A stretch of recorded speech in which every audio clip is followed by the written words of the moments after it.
Welcome, Emily. Linneo Linesico, Wendy, welcome. Thank you for being here today. Denise,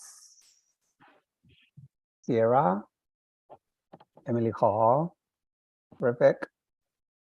Thank you for being here Monday, September 19th, 2020. Can you believe it, Justin, Latisha?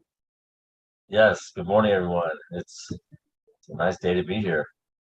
And I said 2020, but I meant to say Oh, yeah, you 2022. wait a minute. I totally was like glossed over that. Yes, they're 2 years in the past. I throw these things just to see people paying attention. Well, Hi, Giselle. it's good that you said that because Quantum Leap starts tonight, the new version of Okay. Quantum Leap, the old TV show, which I'm excited about. So, you know, Thank you, Giselle. Stan, welcome. Sandra. Thank you. It's so nice to have people here. I don't know if it's lunchtime for everyone. We have 3 different time zones, right? We're like Pacific, California here. Eastern. Washington, D.C. Yeah, and Chicago, Tarcisio, and Alessandro is somewhere else. I think it's Central Standard Time. Andrew's Minnesota, I think. Is he in? No. Where's Andrew from? Yep, Minnesota. I don't know anymore. He moved so much. So anyway. Oh, Wisconsin. Wisconsin. Okay. I don't even want to discuss the Bears. The who? The Bears game. They stole a touchdown from talk about social connections and all that stuff. Yeah. Okay. So I don't know. Shall we give it a couple more minutes? It was a great game. Yeah, of course. Well, thank you for coming. To the staying strong and flexible and positive for ourselves and our children series. This is a webinar that is produced and sponsored by Be Strong Families and thanks to the participation of those who attend every Monday, it's still possible. So moving on, ways to engage. Those of you who are not familiar, this is our ways to engage. When you're ready to speak, please raise your hand and we'll ask for you to unmute yourself. We cannot see you, but Andrew, who is in the background, can see that you raise your hand. Feel free to type your comments in the group chat and make sure it's going to everywhere so you have different options, right? One, I believe, I don't know if it was already set up. You can chat to some private people here, but I think it should be set up for everyone. Please be patient with that. We're trying to get to everyone who raises their hand. And other than that, same thing for the chat, right? We'll try to keep up with reading the chats. So in order for this engagement to happen and for our webinar to take place in a smooth and safe way, we have some agreements. Guess what? Agreements are not rules. You have heard that adage or saying, rules are meant to be, yes, broken. Why? Because they are imposed. Agreements are not imposed. Well, kind of sort of in a webinar setting, but they are not imposed. We are suggesting very strongly as the first agreement to speak from your own experience, use I statements. Why? Because this is your experience and your experience means a lot of wisdom. Wisdom means no one is going to take it away from you, right? And as you share your I statement, your personal experience, you enrich the conversation. In no way can be compared to anything. Number 2, follow the golden rule. Treat other people the way you want to be treated. That's correct. Yeah. With dignity, with respect, listening attentively, not interrupting, not, just, that's their own experience. You cannot take your own experience or anybody else's own experience away from them. So full presence, please, not multitasking. Then again, I don't know, I've been to training in Russia where people were, what did you say? What did he say? That means they were doing something else, right? So last one, please, if you need a minute, take a minute. That is You might just take some time. You might even ask the question, right? Like, okay, I didn't fully understand something. Can you repeat this part of was this what you meant? And say, now I see already people present have already agreed on the agreements, and that's for us to make a safe space, create a safe space where we all feel comfortable sharing. So do we all agree with the agreements? Someone can help me just to make sure that we all agree with the agreements. Thank you, Emily, Denise. And I saw some other people, as I said, as I was reading the agreements. Raven, Sandra, Coming in. Renee. Okay. All right. It seems to me like all of us in agreement with the agreements. Thank you, Kenia. Nice seeing you again. Okay, so what am I to introduce these wonderful people? But I'm honored to introduce our theme for today is why building community matters. What are we talking about? So is community something important? Is something that from the past? Is it still on, even during COVID? How we have morphed into a different community, either online or in person? Or are we still turning into a hybrid community? And is that important to us? Does it still matter? So with me, wonderful people, my friends and colleagues. And I would like to introduce Latisha, and she can say more about herself. Justin Margolis, and un servidor, myself, Tarcisio Ornelas. We're going to be discussing why building community matters. And we're not even wondering if community matters. Building community really matters. That's my own experience. My friends and colleagues can say their own say, but I think we agreed on that. So I didn't mention this, but behind the scenes, a wonderful person, Andrew Hitchcock, is with us, managing technology as well. Justin, Latisha, do you mind introducing yourself? Well, good afternoon, everyone. Again, I am Latisha Atkins, affectionately known as Tish, and I am a part of the Be Strong Families family community, and we are pleased to have you here today and engaging with us in this wonderful dialogue. Welcome. Thank you, Latisha. Thanks. Hello, everyone. My name is Justin Margolis. I am from Northern California.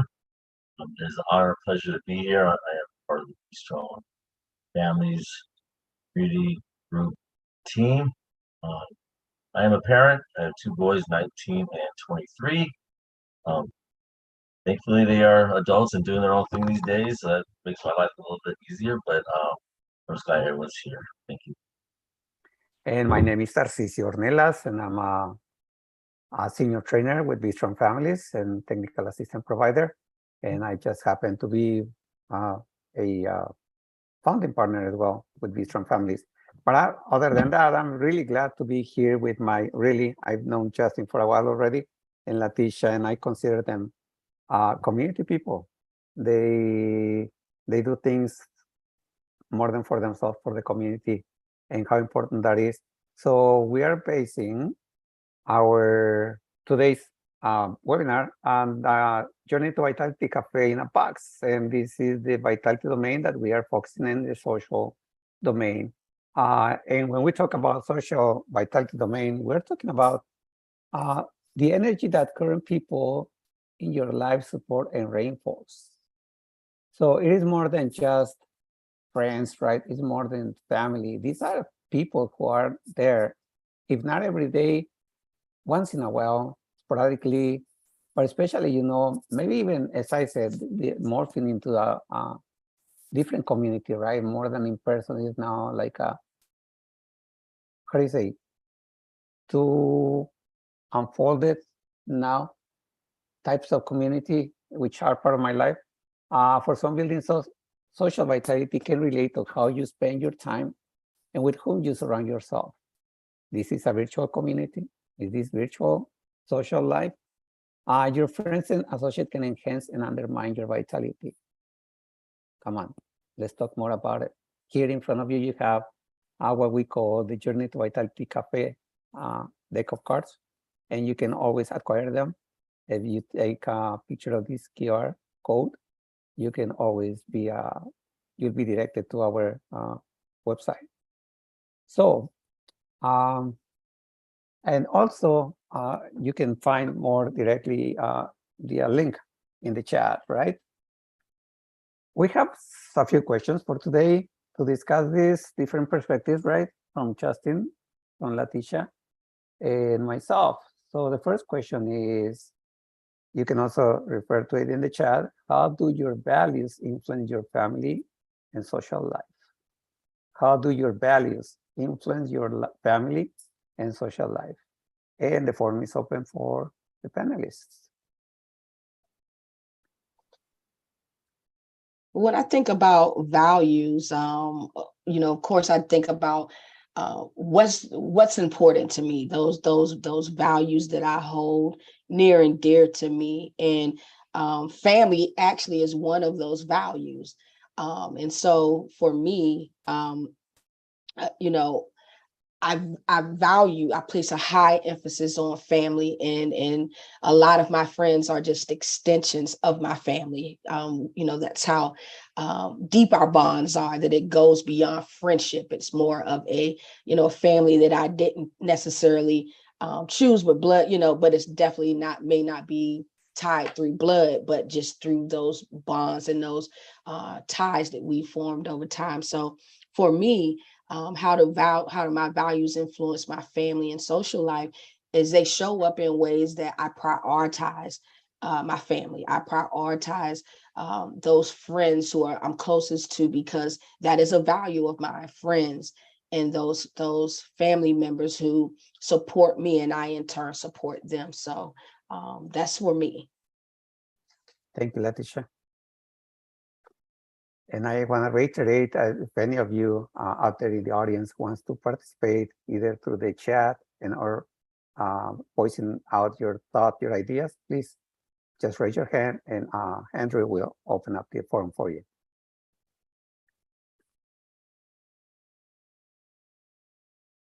Yeah, unmute. I know. I should know the Zoom controls by now. Oh, you have a comment in the chat as well. I can hear one tapping if something is going on with your sound or something.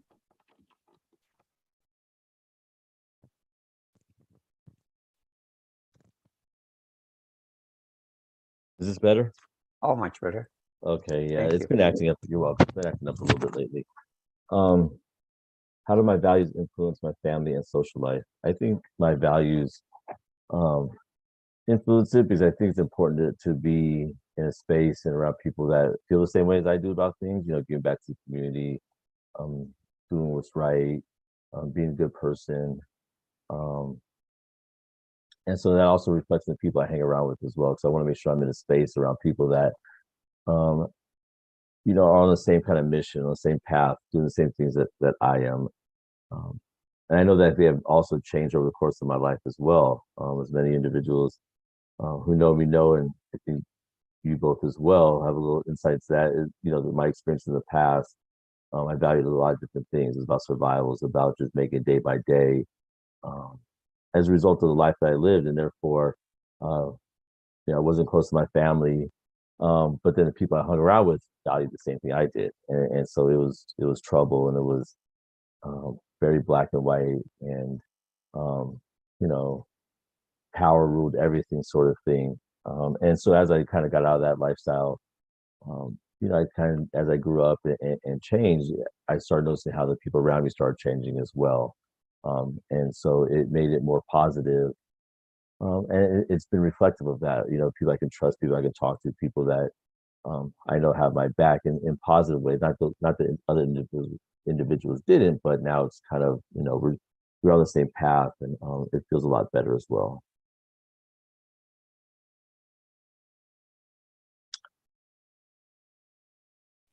Thank you, Justin. Thank you. As I was listening to you, and let me just read something that Juanita White wrote. Hi, Tish. This is Juanita from Apple Tree.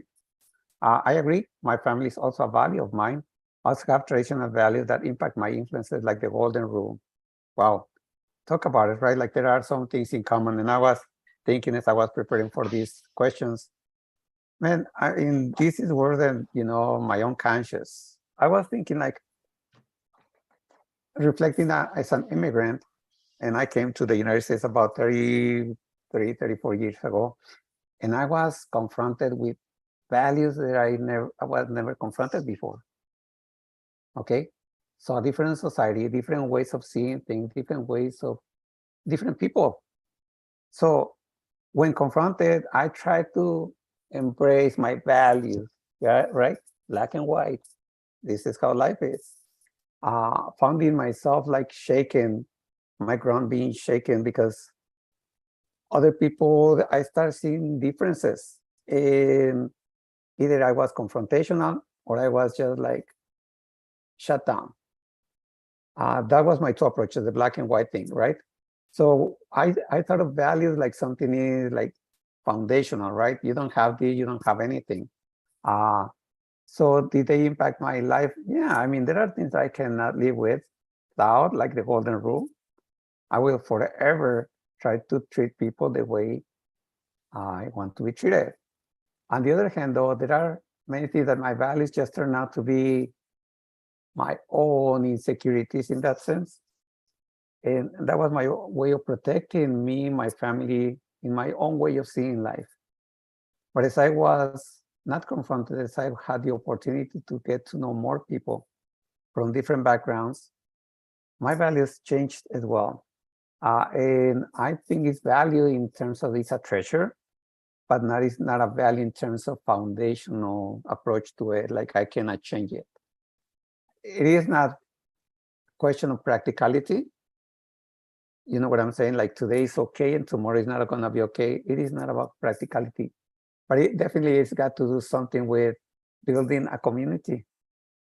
Building a community. I mean, the fact I early understood this when I was among friends who used to smoke, and I never smoked. They used to drink, and I never drank. So I started just socially drinking because otherwise I didn't have friends. I didn't have anyone to strike up a conversation with. So in that sense, I guess they are important and they impact, but they are not, it could be the other way around too. Society impacts my values. So as I'm not necessarily morphing, but kind of filtering those values in that sense. So let me see. Oh my God. So we have here, Rebecca Neil says, my values are influenced by my family and upbringing as well as school I surround myself with now. As an adult, my circle has gotten closer but stronger, and I share many of the same values as those around me. I think she should be a panelist, right? Don't you think? She's like reading our questions. Brenda, authenticity and vulnerability are very important to me in my personal relationships. So those who share those traits, values, will be the people I feel a sense of community with. Thank you. I appreciate deep relationships over superficial acquaintances. Life is hard enough without having to pretend or change yourself to fit in with individuals or groups that aren't there to be real with you. And then Juanita again says, I was taught to treat people better, but knowing that people will treat you the way you let them. But when you are a part of or building community, there has to be agreements. Okay, thank you, Juanita, for the reminder. Yeah, and the way we commute together. I think I'm mispronouncing your name is Siko, but let me know. Is that Lynn? I think that's what I should read. My values guide my interactions with family, friends, and colleagues, such as being respectful, honoring differing opinions, being uplifting, and supporting healthy mind, body, and spiritual connecting, and coming from love. Yes. Wow. Lots of wisdom here. Talk about values, right? How I see things. Any else you want to add to this question, Justin, Latisha? Okay, we're good. That's some really great feedback in the chat. All right. I think we've got and learned a lot of my values growing up in a really toxic environment. I had some values that weren't based in fact and were harmful. Wow, Mike. Yep. It seems like you're reading my life too. Absolutely. Absolutely. Thank you for sharing that, Mike. Okay, so my goodness, time is flying. Now, as I was saying, some of you are like, you read the question before time. And the second question is, which social groups energize you? And which bring you down and why? Talk about toxicity around us. Or maybe in the toxic person. I don't know. Justin, Latisha? People of the audience? Share. Go ahead. Something that Justin said that definitely stuck out to me is that when it kind of related to values, your values sometimes change over time, right? And then those friends, those circles of associates, those family members, even family, they change with time sometimes because I'm not the same Tish I was 20 something years ago, right? My priorities have shifted. Those things that I place emphasis on have changed. And so when I think about social groups that energize me, for me, again, it's just those, I look at where I'm going in life and what my future, I try to associate. There's a saying, let me back up. There's a saying that you socialize or you connect with people who are where you are going, not where you are. And so for me, I keep true to those friends and those foundational relationships, family, that sow into me, but I also realize I'm here to sow into others as well. And so the relationships that energize me the most are reciprocal. Those relationships where we sow into each other. It could be we share a laugh. I'm there to support when times are hard or in good times, So, and then those relationships that tend to drain me are those relationships that, for lack of a better phrase, that no longer serve my purpose, right? They're no longer aligned with my values and my principles and my priorities. And if I stay there, I'll get, in my opinion, pulled back to that way of thinking or that way of life that no longer serves my purpose. That was good. Good. Right. It's like, I don't think I have anything else to say to this. Right. We are done here. Yeah. That's it. But you said something that stood out also. It reminds me of a book that I read called Tribal Leadership by Dave Logan. It's similar to what you mentioned.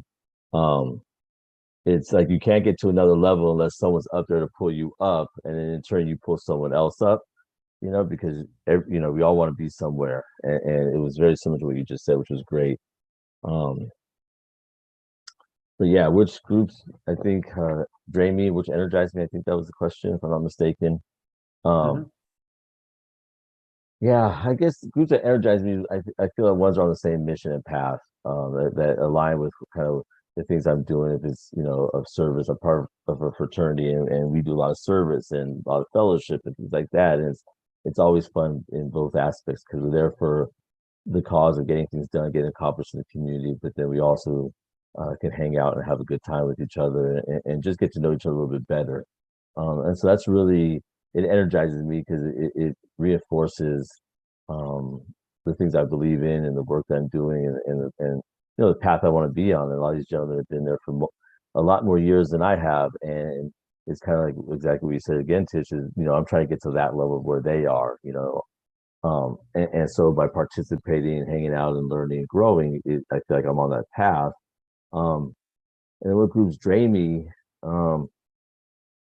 I feel in general it'd be like groups of people I think that are unmotivated, that don't have a direct, clear path, mission, or statement. But with that said, if it's individuals I'm working with or I know, I'll try to do my best to help, or at least use myself as an example, for the things I've been in. But then I know I can get really impatient as well. But and I have an issue with family in general. So I'm not close to mine. I'm only child, and I don't really have family. So honestly, if I'm ever around my family, which I have been in quite some time, that was always draining for me. I felt that you know, never a sense of belonging is what I could say. I always feel like a little out of place. And so if I feel out of place or I feel like I'm not really rooted down with said group, then I'm just like, well, it's not going to go well for me today. Not that it's going to be terrible, but I just, I don't feel the energy. I don't feel like, what do I have here? What am I adding to? So I try to find groups that I feel more aligned with, and I can be around, that I can ask stuff to, or can give stuff to me.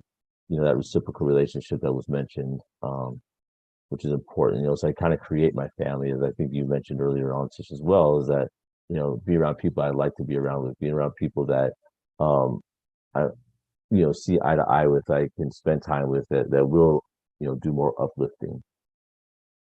Thank you, Justin. So some people have already shared. Among them, our very own Andrew says he's a group of friends who love music and try to stay caught up with the music scene, but as he grows older, and she's not able to keep up. Is it costly, or is it because of time, or it's both, or whatever? So I need to acknowledge his relationship with music is in a different place than with his friends. Hilda wrote groups and people that inspire her, motivate her to do better, encourage, empower. Rebecca Niels, I share a very limited amount of my social media, only to key milestones for extended family and friends. I hold the important details and pictures for close family and friends, and I try not to pay much attention to social media because it can be spiraling. Oh yeah. I participate in local service groups that raise money, volunteer for other local organizations, individuals that give me purpose and enjoyment. That's always bringing you up. The social group that energize me, and the ones that are centered around God and my spiritual beliefs. Also, they are geared towards finding healthy ways to get grounded, centered, and walking in your purpose.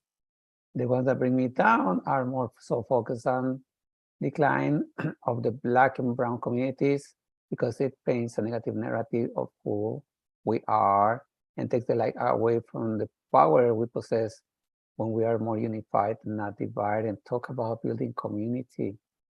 And the importance, Denise, thank you very much. You mentioned about my life.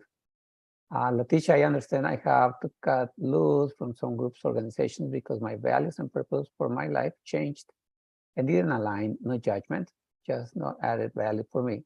We didn't have the same priorities. Yeah, the place I'm work make me feel great.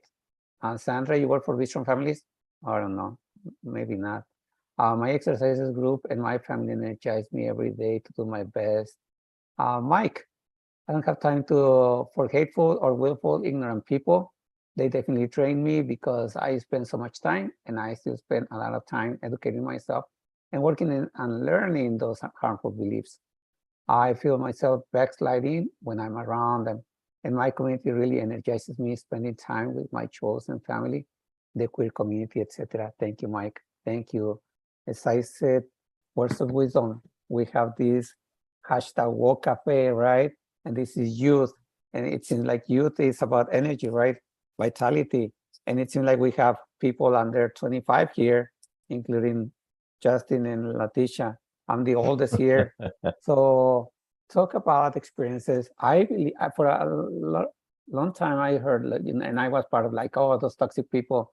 And I remember when I came to the United States, I saw someone wearing a t-shirt that said, read something like, be patient with me. God hasn't finished with me yet. And I always read it wrong. Always read it wrong. I thought like, okay, so like be patient with me because God hasn't exterminated me. That was my understanding of the thing, really. I know, don't make those looks just in like, oh, come on, this guy didn't get it. It was until later that I understood second chances.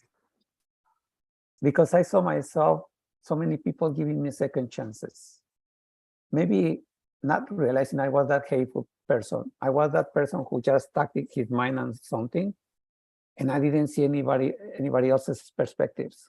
I don't know if that makes sense. But a lot of people, including some of my colleagues and friends, gave me second, third, fourth chances. So the community that brings me up is anyone who might seem confused, and might get stuck in one mindset, but it gives me some kind of trend and hope of changing or thinking differently. It doesn't have to be like me. I don't know if this makes sense to you all. And I'm not into something. I haven't drank tea or nothing today, just coffee. But the fact is, like, just as Mike said, right? No time for hateful people when they are really hateful. But I think most of us, I think of people like goodwill people. And just every morning, you know, I'd say to my daughter, "Are you ready to change the world?" And it's like, okay, it's gonna change the world, not because I'm changing the world, because I'm part of the world. And when you, Justin, or Latisha, or Mike, or Rebecca, or you know, any of us out there say something so full of wisdom, it's already changing me. So the group that I really start to positively, the people of goodwill, those who honestly think that they are contributing to changing the world, society.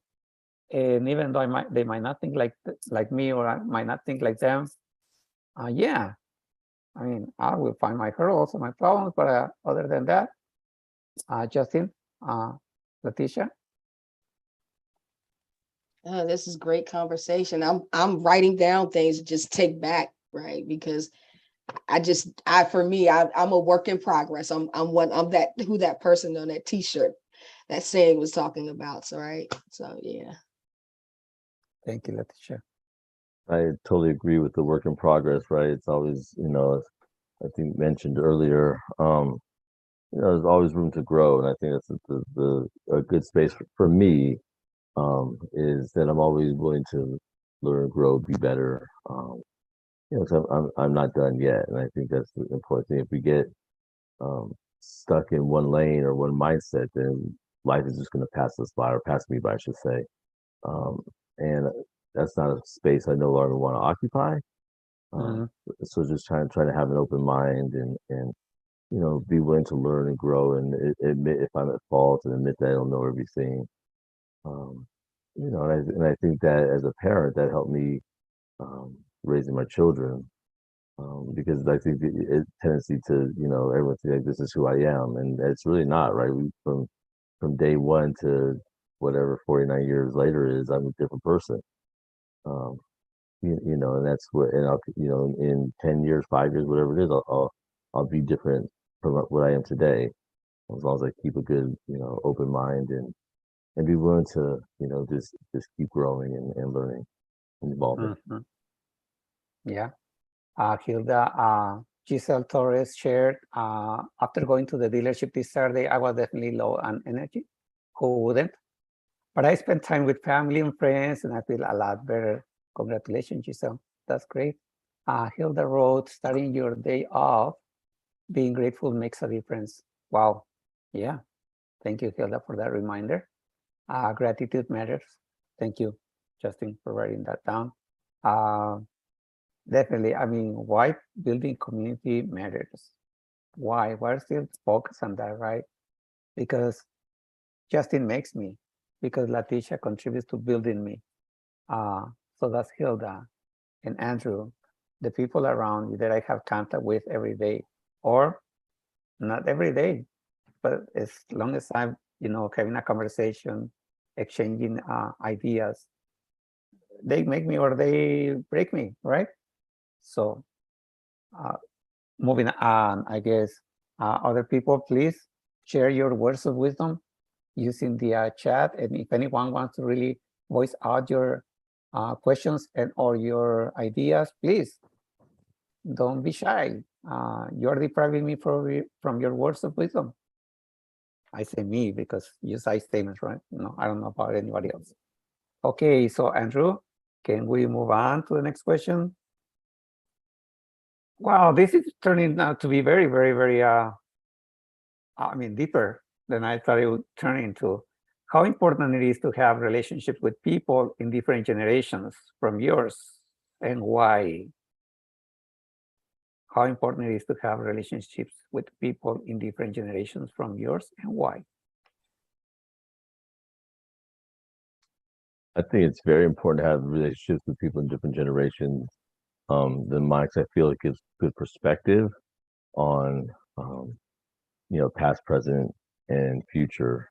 I think if we're only having relationships with those that are within our lane, then we're missing out so much. We have a lack of understanding, a lack of growth, a lack of learning. Because I feel like I can learn just as much from someone who's younger than me as I can from someone that's older than me as well.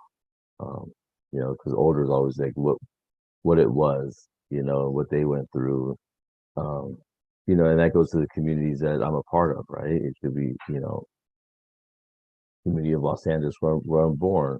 I was born and raised. It could be the African American community that I identify with, as well as my father. Or it could be being a ginger. I don't know. It could be whatever. But it's the path that was before me, the path that I'm on, and the path that we're going to be going down. And it's good to kind of keep in touch. I don't get kind of stuck, right, and lose that mindset. And it's also building those communities, right? Because we can still have community with people that are younger than us. And I think that does show up in different ways. It shows up, I think, like say the Be Strong Families community, like individuals we train with, or organizations we train that have younger individuals, and see things from a different perspective on what community looks like today compared to what it looked like for me, to what it looked like for others before me. Yeah, absolutely. I think intergenerational relationships are just so vital. I mean, when you talk about why community matters, those intergenerational relationships are reflective of what our community looks like. And one of my best relationships, I was 12 years old, and my grandmother, probably some 40 plus years older than me, told me at that age I was her best friend. And that still sits with me, right? To this day, I'm 50 years old, but I remember, understanding just through that comment what friendship was, even though she was my grandmother. And I, in turn, recall having a very close relationship with my 2-year-old little cousin, and just being there for him. And as he grew up, how our relationship was strong in that bond. So I think it's kind of like passing the torch down almost, right? Especially being able to benefit, being sandwiched. For me, I'm the sandwich generation, right? I'm sandwiched in between the baby boomers and then the, what comes after me. So being able to really build and strengthen those intergenerational relationships is so important to me, especially as it relates to building that community and understanding and passing down, learning. I'm in the middle where I'm young enough to learn from those before me, but old enough to be able to pass that down to those after me. And that's a good feeling, right? Because you don't understand the value that we have in building those relationships sometimes. Or for me, just understanding the value that I have in building those different relationships. Thank you both. So we have some people writing in the chat their words of wisdom. Rebecca wrote, learning comes from experience and communication. Lynn said, it's very important so that I do not stay one-dimensional. You said that as well, Justin. And Giselle Torres wrote, I'm a young person, and a lesson I learned time and time again is that I don't know it all. Even things that I think I'm familiar with, I still have a lot to learn from the people around me.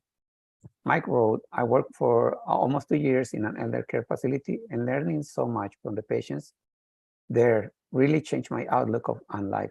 People tend to discard older folks as behind the times, but so many of us can forget that they have so much wisdom to give us. Thank you, Mike. Thank you for writing about me.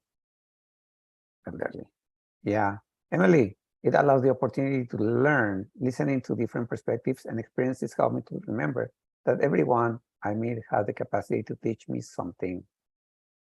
Rebecca also wrote, it's eye-opening to hear about others' experiences, share and learned. Brenda, yes to everything Justin said. There you got a fan there right there. Past, present, and future.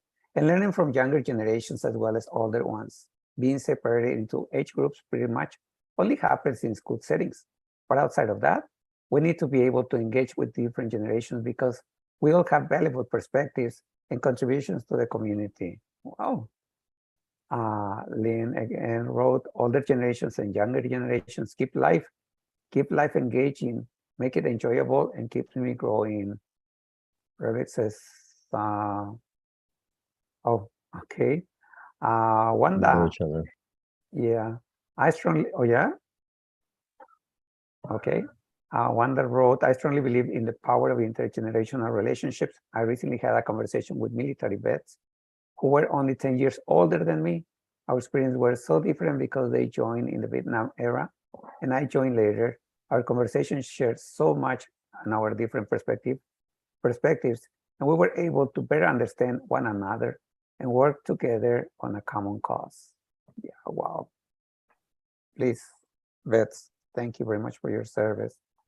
Sandra, for me, is really important because I learn a lot from them and they can learn something from me. Brenda just, okay. Yeah, okay, you don't need to repeat that, Brenda. We know you're a fan of Justin. Dennis, relationships in different generations give you the ability to relate and have the influence in such a way that respect is given effortless because it shows your intentional effort to reach back and reach forward. And I need to write a book on this, or sharing. You're never old to be a teacher or a student in life. And one thing life teaches us is that people from all walks of life have different experiences and perspectives on how we can grow as a people. You never want to be too proud to be taught or gain wisdom. My 7-year-old gives me permission to cry, as well as my grandmother. I receive great information and insight on both sides of the spectrum. Whoa. I don't think they need me to say anything. Everything is being written here is so much, such a great treasure of wisdom. What we know about both brain development for young people and memory faculty preservation for the elderly is that these intergenerational relationships are so mutually beneficial. Okay, so one last thing is this. We're a cycle, right? Life, the cycle of life, the circle of life. So what piece is that missing there? If it wasn't for intergenerational communities, there wouldn't be a cycle. There wouldn't be a circle of life. Moving on to the next question. Yeah, that's a great one, Andrew. Thank you very much. What and where have you learned about how to build healthy relationships? What and where have you learned about how to build healthy relationships? Again, form is yours.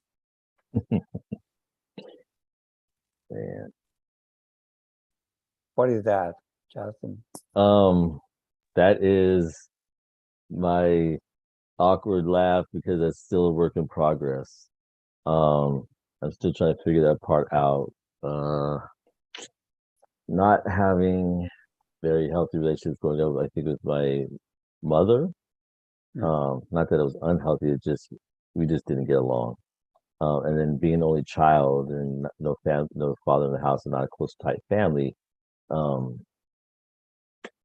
developing those relationships. Well, I really put a lot of emphasis on developing a lot of relationships with other people, because I figured, I got to navigate this world solo. I'm 49 years old now, and so through my life experiences of incarceration in the streets and all that stuff, I've always relied on myself.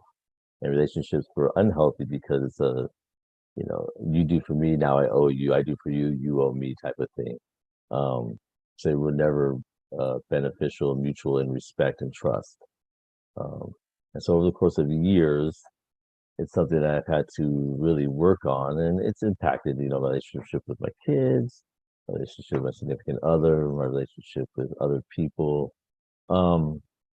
I think, to be quite honest, I think what I was able to start working on it was when I was working at a small nonprofit in Northern California, in Chico, California. doing parent cafes. I think, going through the questions and the cards and things like that, it was able to open my eyes up a little bit more. I was there about 8.5 years, so kind of while I was working, I was also learning, which helped me out tremendously in all aspects of my life. And so I've been able to kind of now see what I want, what I need to give, what my expectations are in return. If I'm not giving this, then maybe I need to work on that. Or if I'm giving, just whatever it is, and to check in with myself also. And I think to check in with my significant other or friends. And I have an expectation that all relationships, whatever they aren't going to be successful or have an expiration date. And so that's kind of what that laugh was.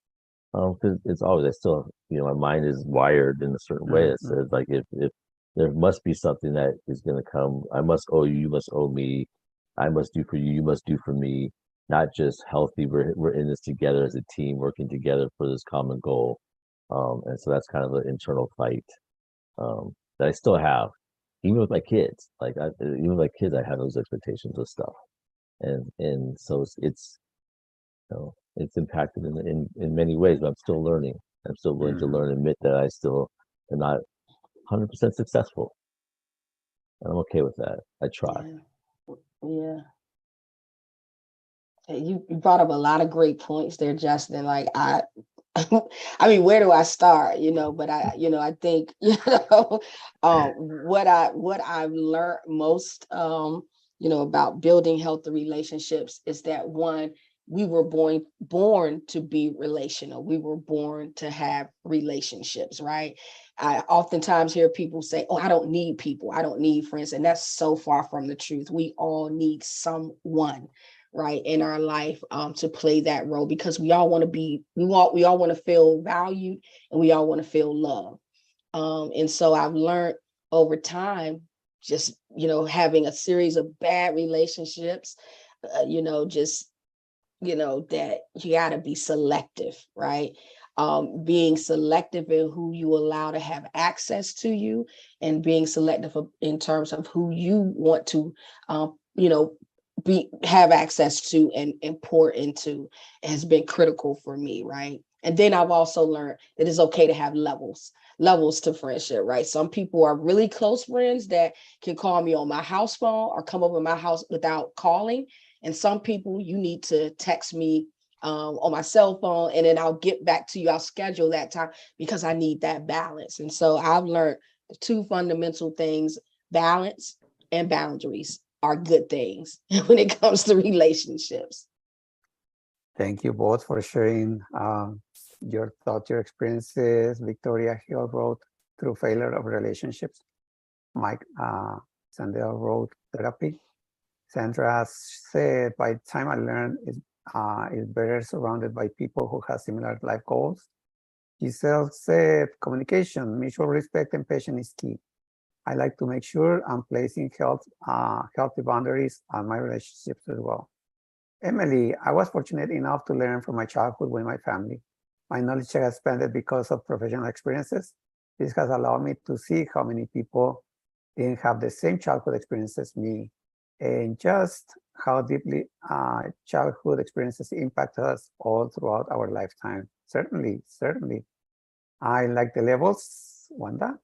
Rebecca, my parents for sure. My best friend who has been there since 5 years old. My husband, whose background and upbringing was very different than mine. Juanita, my parents and my daughter. My parents taught me to fight fair, to respect those I am in relationships. For example, if things could not be settled within 24 hours, agree to revisit. Don't hit below the belt, and not name calling. Love is a decision, not a feeling. Boundaries, a quick saying, sorry and forgive me. Take ownership of failings and wrongdoing. We are flawed. Hey, Denise, God showed me a healthy love first. And people are typing like crazy. Which initiates the love I had to have for myself in order to form a healthy relationship. You have to learn to love first within yourself, to where you can give it back to someone. Sometimes toxic relationships and trauma bonds are formed because of neglect, abandonment, or lack of love we didn't have the privilege to have access to. Hurt people, and the same goes for healed people. Leading with love is the beginning of a fulfilling and healthy relationship. We used to have what was this, a series called Love Is Not Enough. I'm not challenging anyone. Anyway, just everything begins with love, and love is there. The definition of love it varies by each of us, right? Healthy boundaries are something. I don't think we're modeled to. I don't think we're modeled to me in childhood, so that is a constant learning curve. Learning to set boundaries with others, maybe especially my own children, and also to respect the boundaries set by others. Juanita said amen to that. Amen for everyone who is here sharing such a great experiences, personal experiences. And as I'm a fan of Justin as well as Latisha for that, what they were saying, why and where. I gotta say this, talk about the protective factors, right? Social and emotional competence of children. I don't think I had any of that, but at the same time, I did have my 7 brothers, 2 sisters, which was already a community. And somehow I learned boundaries. I learned assertive communication within our own culture, right? And I learned to read lips, and I learned to read gestures. So those things help, but I think the person that I learned the most so far has been both my wife and my daughter. My wife being that kind of person that is so sensitive to people's immediately she can read a person just by seeing them like 10 meters away from her. And she will say something like, when she shows up in the camera for a Zoom meeting or something, she would say something like, "Oh, Justin looked different today. Like he must be worried, or he looks pretty happy." And I'm thinking like, nah, he looks the same. So talk about a virtual community, right? How do you handle these boundaries even online? How do you handle this approaching, this reaching out, this reading, and or being assertive in your communication and building this virtual community? Someone said something like, I don't share a lot online. And thanks to the online, social media, I know that my family in Mexico, many of them are going through something, or many just had happy vacations or stuff like that. That's part of the virtual community that I was referring to, the dual community, if you want to talk about it. The boundaries, I don't know. My friends know about me. So my son said something like, "Oh, someone is writing to me, happy birthday," and it's not even my birthday. And I wrote, "It's not my birthday," on Facebook, and they said, "Well, when is your birthday?" And I said, "My real friends know it." So I don't know, you were talking about superficial people, not superficial. And guess what? Oh my God, 7 minutes to the end of this webinar, just in case you didn't realize it. So, with amen to everyone that participated today actively and behind the scenes too. I know you've been thinking. You can always go back to our this presentation of this series in YouTube. And Andrew, you want to move forward?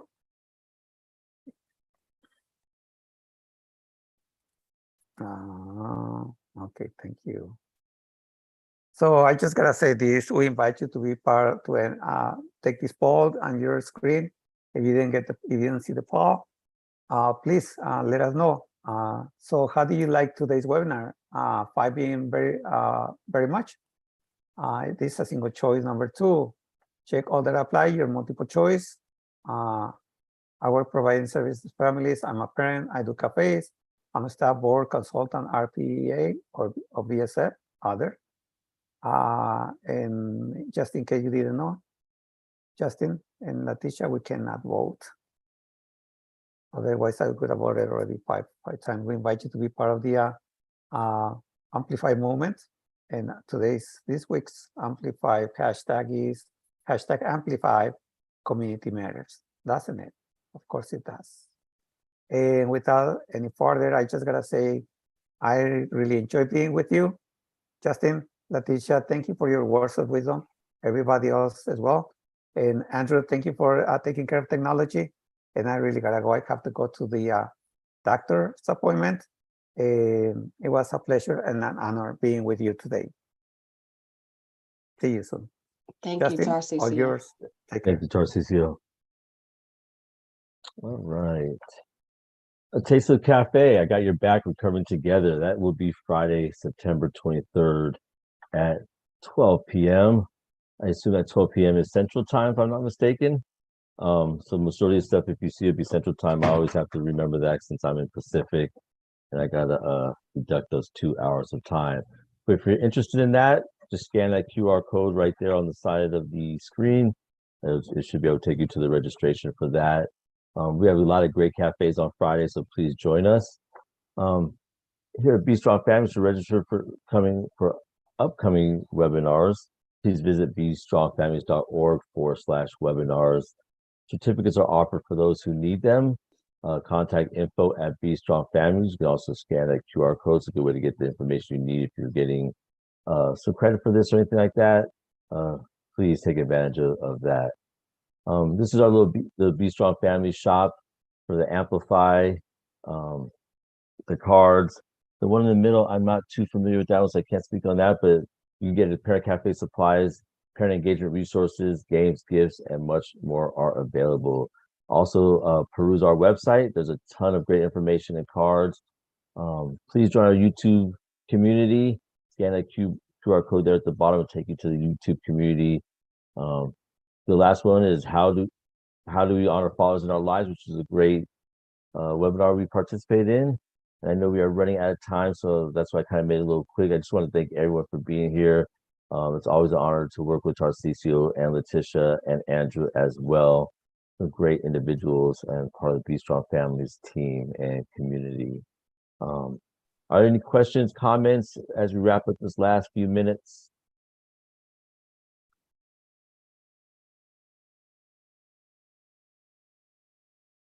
Just want to say hi, Brenda. It's good to see you on here today. It's been a long time.